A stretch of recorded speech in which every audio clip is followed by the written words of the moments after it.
Welcome to the Raising Smart Kids podcast. I'm your host, Yang Pratt, and each week we'll explore ways in which the arts can help you raise a smarter kid. I'll be sharing ways the arts can propel your child's learning and interviewing top artists, educators, and entrepreneurs. These guests will share why the arts are so very important to your child, along with actionable ideas you can easily implement into your already busy schedule. Make sure you subscribe to the podcast here on iTunes and share us with a friend. For extra tips on raising smart kids, head on over to artsmartparenting.com and click on the Live tab. Welcome back to the show. Our guest today, Lily Jones, is someone that I've been following for quite a while on Facebook. I'm truly inspired by what she's doing to spread the message of teaching our kids to be joyful learners and to encourage curiosity forever, which is the name of the podcast she co-hosts with her husband, Kevin. Lily is an educator, mother, and a champion for joyful learning.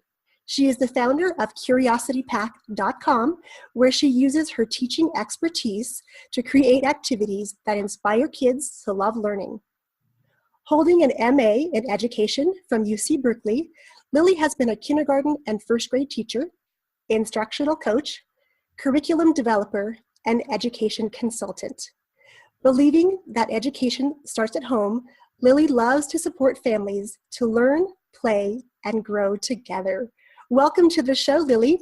Thanks so much. I'm so happy to be here. Now, did I miss anything in your intro that you wanted to add? I don't think so. I think that you've got it covered. I'm really just blending my life as an educator and a parent right now together to bring families together. Great. And we're going to dive a little more into that story here in just a bit. Great. I want to take us back to the beginning and the creation of Curiosity Pack.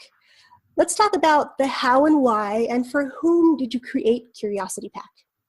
Yeah, great. So I was a teacher for many years before having my daughter 4.5 years ago. And then when I was pregnant, I knew that teaching kindergarten took everything out of me, that it was teaching is such a crazy job. It's so rewarding, but so exhausting to be at least the kind of teacher that I wanted to be.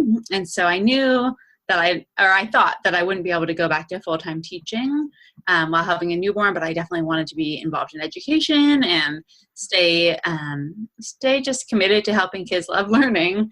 And so I started doing a bunch of teacher side of things, of coaching new teachers and some things I could do flexibly, curriculum design and working for nonprofits, and all that was great. And I was kind of trying everything out. I called it my hodgepodge forever. And then I really was just enjoying what I really loved when I was teaching, which was designing really rich educational experiences for kids that were real world and got them engaged. And, when I was teaching, I would design these crazy big units of like the rainforest, where we would build a tropical rainforest in the hallway and learn about conservation and all this stuff. And it's just so fun to think about what are the skills and what are the content that kids want to learn and how you can blend those with what we want them to learn and what they want to learn together. So I really was just thinking about designing these experiences being the thing that I wanted to focus my life on, I guess. So then I got pregnant with my son and again had that energy of like, what do I do now? I don't know. I have so many things going on. I need to trim down. And this is my chance. I guess I had something in my mind for a while that I had wanted to build my own business, but I didn't really know how to do that. So when I was pregnant, I was like, well, I have one kid already. Things are tough. Having two, I'm sure things will get crazier. This is the time to do it. So I just started thinking about my parent friends, my daughter's friends were coming to me and saying, hey, my kid's getting ready for preschool. What should I be doing with them? And, asking me questions as an educator and a parent friend. So it just got me thinking about the kind of before steps that I didn't see when I was teaching kindergarten of parents working together with their kids and how to make those experiences the most worthwhile. And so I was blending those questions I was getting with my desire to create these learning experiences and decided that I wanted to create activities and themed activities that bring families together. And my thought was that there would be kind of like mini units that I love teaching, with like the rainforest or breads around the world and things like that. Creating these units. So I wanted to do that for families of themed activity boxes that teach about the letters or teach about feelings or teach about numbers that would bring families together and both teach parents how to engage with their kids around joyful learning and also teach kids those content and skills that would get them to be successful in school and beyond. So then when I was pregnant, I did a Kickstarter to fund Curiosity Pack, or I got everything ready. And when my son was 2 months old, I guess I launched it. And that funded the first pack. And then we've just grown from there. And I love that you were able to see an opportunity just in speaking with your friends and then asking you questions. Because I feel that every parent out there, every person out there has this unique gift and this mission or vision that's sort of burning inside them that sometimes doesn't always get pushed out or drawn out by what's happening around them. So I love that you were able to see that opportunity and move forward with it. Yeah, thanks. Yeah, it seemed murky at the time, but it became clear, I guess, just by listening to people and what their needs were and how I think some of it's just thinking about how I could be useful in normal life. People were asking me these questions and I was like, oh yeah, okay. This is something people want some support with and I can help them with that. Right. And I know that you have a new training that you just put out, and I think it's happening this week, and it's the kindergarten readiness training. Can you talk a little more about that? Yeah, exactly. So I'm kind of switching our focus right now, partly because I have a 4.5-year-old going into kindergarten next year, and partly because I was a kindergarten teacher for so many years, to focusing on kindergarten readiness. And it's something that, new research is coming out all the time of the importance of early childhood education and how the things we do with our kids up to age 5 really set the stage for their whole academic career. So I don't say that to be like pressure's on, but to say that parents really have an opportunity there to shape their child's feelings about education. So I'm focusing on kindergarten readiness and doing this free celebration this week, which I'll probably be putting the videos actually up on my website as a blog post, which are 3 videos about social and emotional learning, academic learning, and practical skills that you can work on with your child. And then I'm also launching this Countdown to Kindergarten subscription program, which is a year-long program where you get a monthly package delivered to you with activities to do with your child, all themed, and a monthly plan of extra activities that I'll email to you, a Facebook group with some education experts, and different extra bonuses there. And what a great idea to be able to get something at home with your kids where you can sit down and share time together.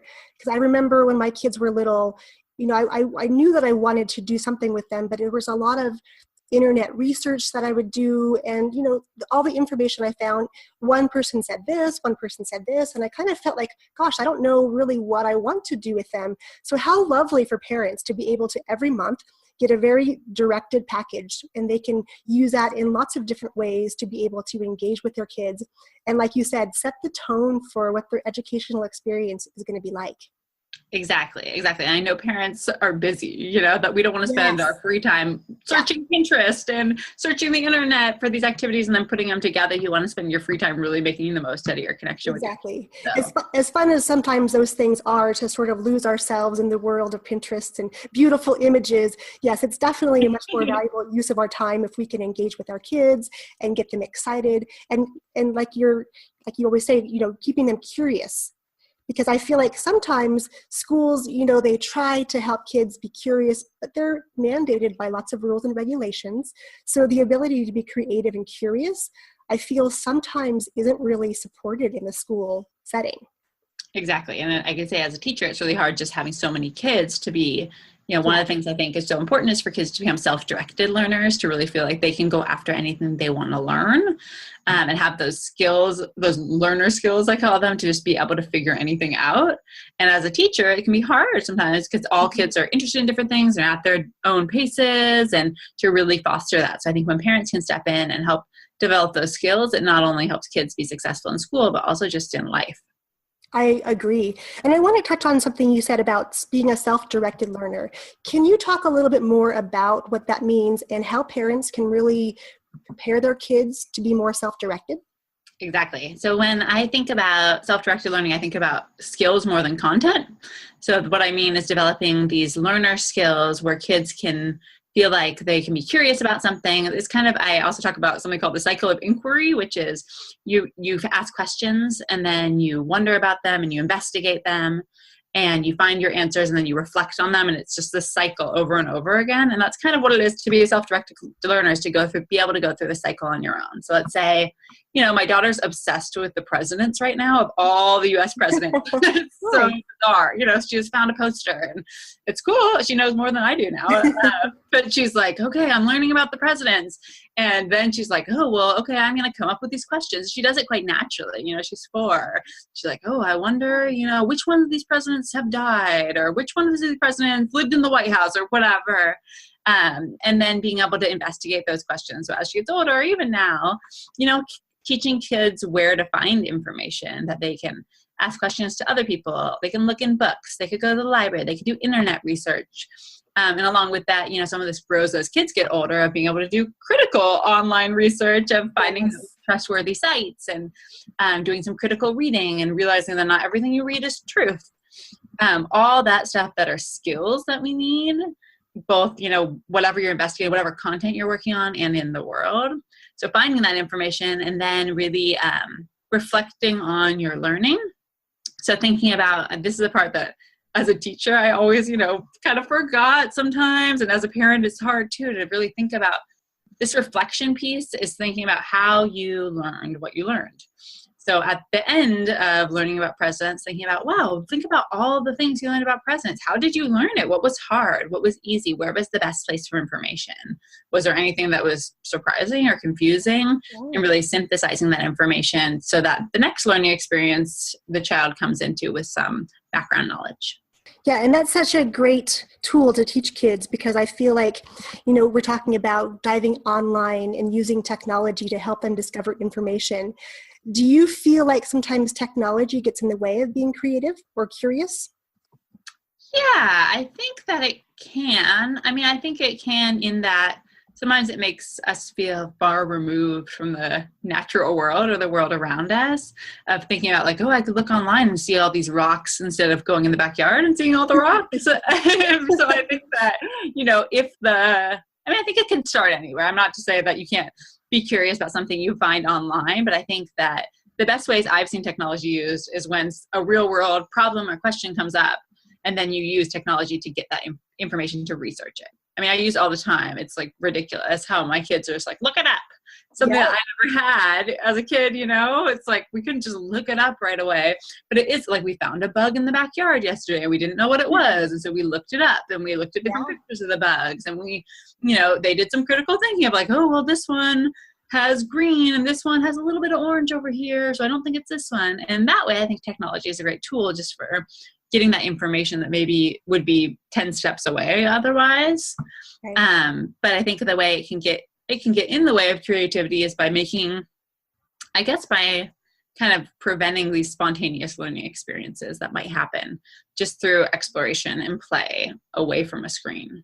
Yeah, and I just see kids earlier and earlier, 2 and 1.5 and 3, parents are handing them their phones when they're trying to have a discussion with somebody. And, I don't always know what they're playing, but I just think to myself, gosh, that's such a far different reality to be in, because I remember not even getting my first computer until I was almost graduated from college. Mm-hmm. So it definitely is such an interesting change in what's acceptable and how kids are using and interacting with technology these days. Mm-hmm. Exactly. And I think that's another thing I don't think it's necessarily always bad, but I think that it can prevent these conversations and connections too. If you're always like, hey, here's the phone while I do this, you're losing that opportunity to connect with your child or model with your child. Even if it's a conversation they're not involved with, they can learn something from how you interact in it, or you can bring them into it. So I think it's often just a missed opportunity. Yeah, I agree. And, I've been toting my kids along to my performing arts school and, rehearsals for different plays and productions, since they were just little babies. And so they had to endure these long conversations and what it means to wait, because sometimes in life they just have to wait and be patient. And that's a really hard skill for kids to learn. But I think it goes along with curiosity. If they can think about why they're waiting and, what their role is in a conversation and where they fit in, those are really great questions for them to be asking of themselves. Exactly. And they're being exposed to a whole different world, right? They're seeing your work side of things, and they're seeing what that's like. And it's not just a world that's built around them.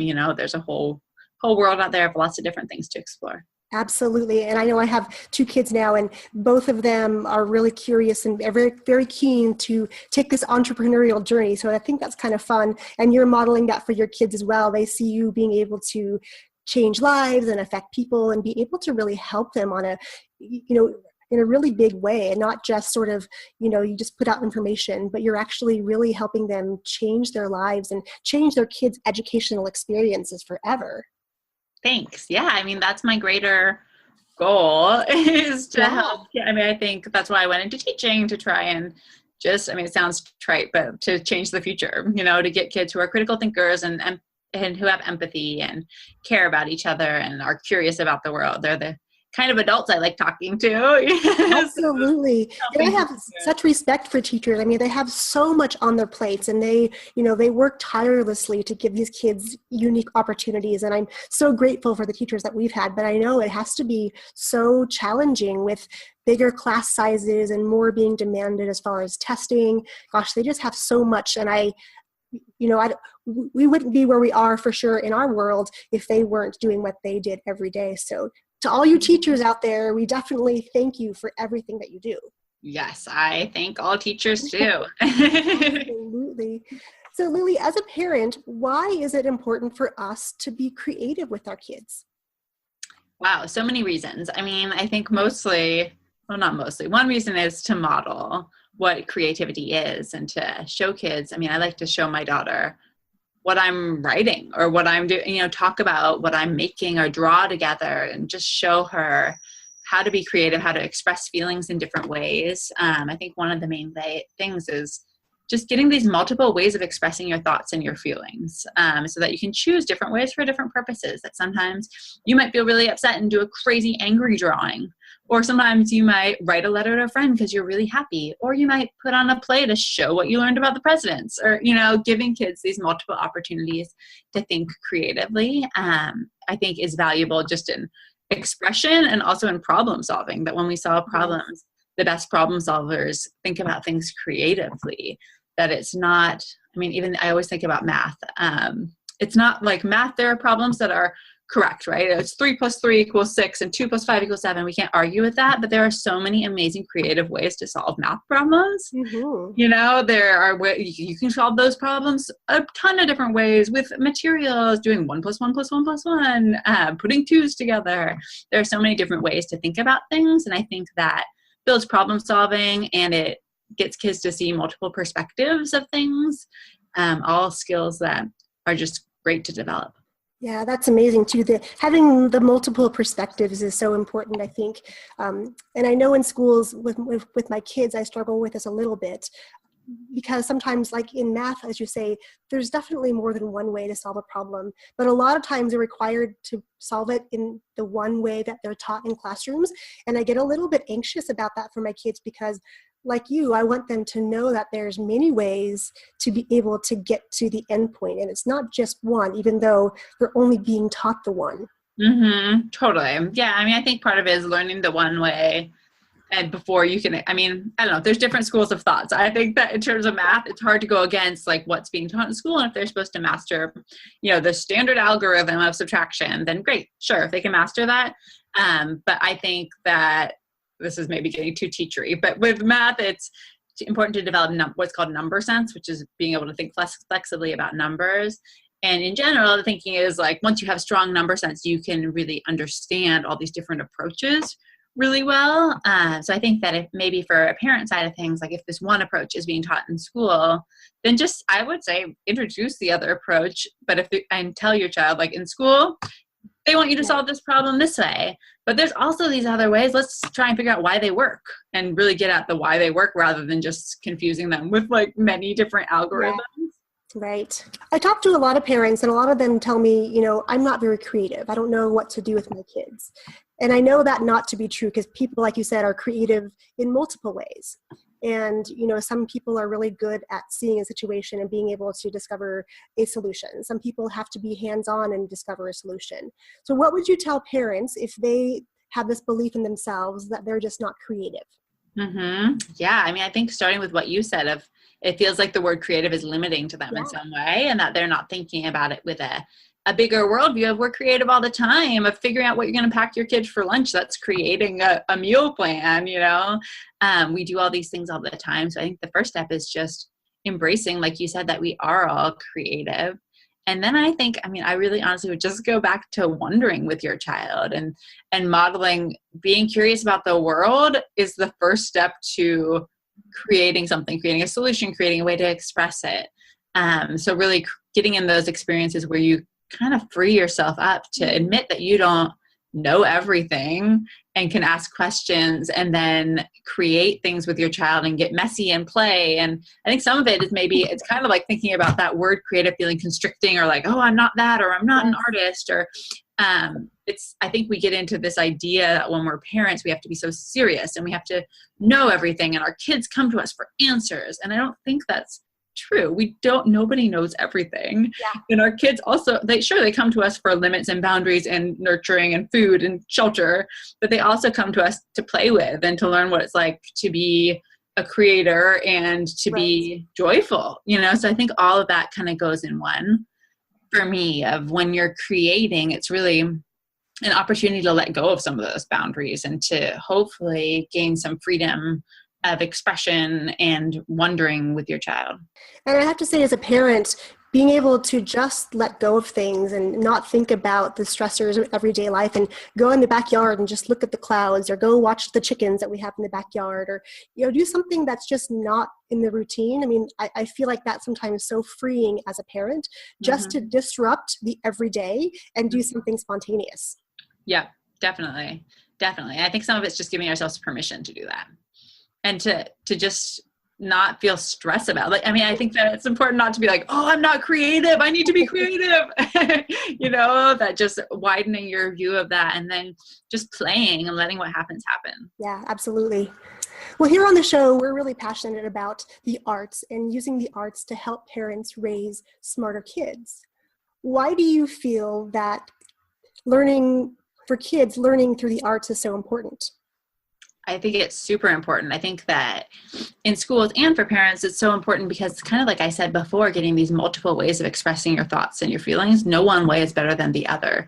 Arts can be an amazing way to show what you know, both inside your body and your cognitive knowledge. So thinking about putting on a performance after learning something, or doing an art piece to express your knowledge, it is a way of thinking, It's not necessarily an add-on or like something fun. It's actually as meaningful and as powerful as writing or reading, I think.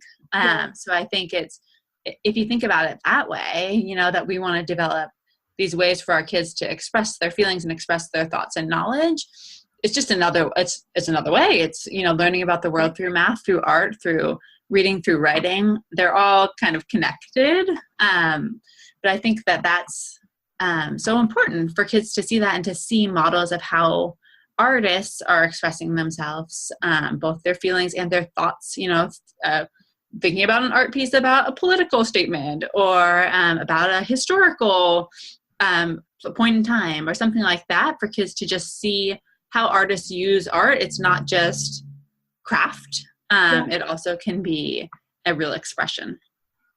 Absolutely. And I talk to lots of parents too. And, when they come to bring their kid in for a dance class or a music lesson, they sort of see the end result. They see the skill development in that particular area.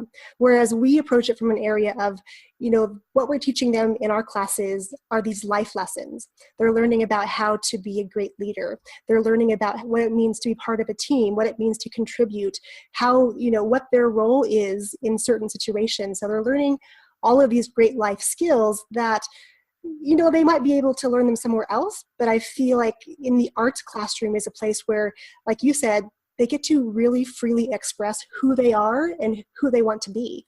Mm-hmm. Exactly. And I think that, I think the arts are really powerful as a tool for kind of developing your sense of self. We think about people often group themselves by what music they listen to, or what books they read, or the kind of arts that they like. There are ways of seeing art as something in yourself. And it's a great tool to be able to have all this background of art and these skills that you're talking about developing to just help you throughout your lives, both throughout your life, both develop a sense of yourself and also connect with other people. Yes, absolutely. I think the arts really just kind of open up a lot of different worlds and a lot of different possibilities for not only our kids, but for us as well. If we can allow ourselves to kind of go back to being a kid and understanding that, letting go and appreciating what's around us is really key to modeling that behavior for our kids. Exactly. Awesome. So before we say our goodbyes today, I want to ask you to leave our listeners with maybe one piece of advice that they could implement today to help them raise smarter, more curious kids. Yeah, I would say maybe this is getting too specific, but I would say today, put everything down and go walk around the block with your child and really wonder about the things that you see. Find something that you don't know the answer to and think about it with your child and see if you can figure out what it is or a connection to something else, and just really model that you do not know everything and that you want to know more. So pick up a leaf and think about what tree it came from, or find a bug and watch it go down the street and see how it walks, or look at a bird in the sky and see if you can find a bird that's like it, and really just take a moment to connect with your child and wonder and hear his or her questions and ask your own questions too. That is awesome. And at the very end, you said to connect. And I think that's what this whole parenting adventure is about finding ways to connect with our kids and then encourage them to really go out and see the world with these eyes of wonder and be curious about everything around them. Exactly. So what's the best way for our listeners to find out more about Curiosity Pack, or if they have questions specifically for you, what is the best way that they can get in touch with you? Yeah, we have our website is www.curiositypack.com. And you can find information about our products there. I have a blog, a link to our podcast. So pretty much everything is there. And then if anybody wants to reach out to me, my email is Lily, Lily, @curiositypack.com. Excellent. Well, I have had such a great time connecting with you today, and I'm so glad that we were able to make this interview happen, because I just think that if we can equip parents with the tools to keep their kids curious and keep them full of wonder, their educational experience in life is going to be much more rich. Me too. Thanks so much for having me. Thanks for tuning in to the Raising Smart Kids podcast. If you're enjoying this podcast, please share us with a friend and head on over to iTunes and leave us a review there and let us know you're enjoying the show. If you're looking for more tips on raising smart kids, head to Amazon.com and pick up a copy of my first book, Raising a Superhero: How to Unleash Your Child's 8 Superpowers and Propel Learning Through the Arts. Thanks for allowing me to be your guide on this parenting adventure, and I look forward to catching you next time.